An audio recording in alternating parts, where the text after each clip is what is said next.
Secretary, a couple of days ago, in the last hearing when you were here, we somehow settled the issue that restitution is not a requisite for an applicant to the WPP. Is that correct?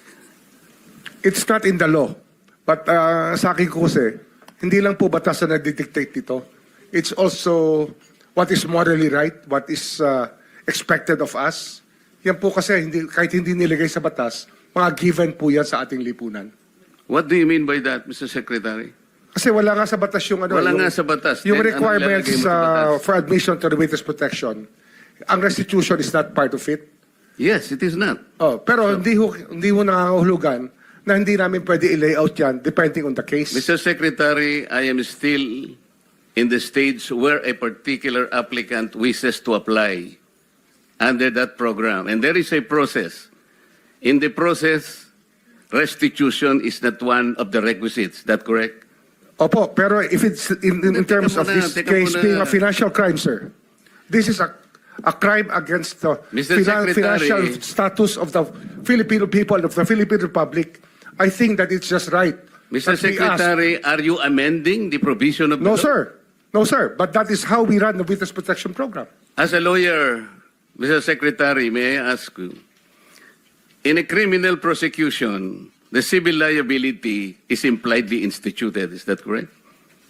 Of course. Kaya nga hindi naman nangangahulugan kung sakasakali na natapos na yung criminal prosecution, kapag ka nakita na mayroong criminal liability yung tao, because it is impliedly implied, doon lang magkakaroon ng restitution.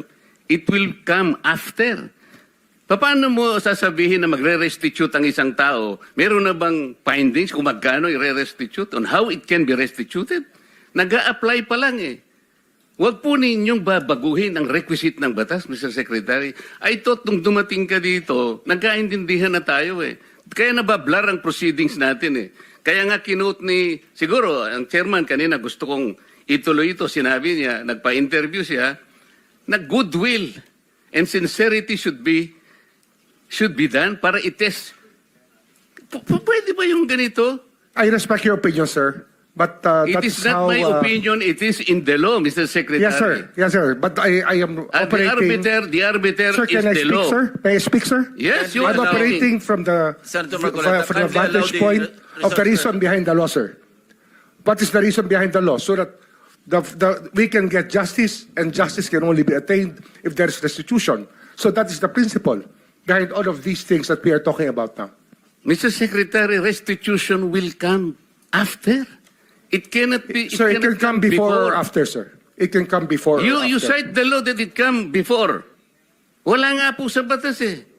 Huwag Sir, po ninyo babaguhin ang batas, Mr. Secretary. we are operating on a unique set of facts, and we are, all of these matters are being evaluated because the gravity of this financial crime cannot be underestimated, and that the more assets that we're able to preserve at the outset, the better for our country, sir. Mr. Secretary, I'm very sorry for such a reasoning like that. Alam mo, nakikinig I'm very ang sorry, sir. buong bansa. Also, sir, I'm very sorry too if you do not agree with me.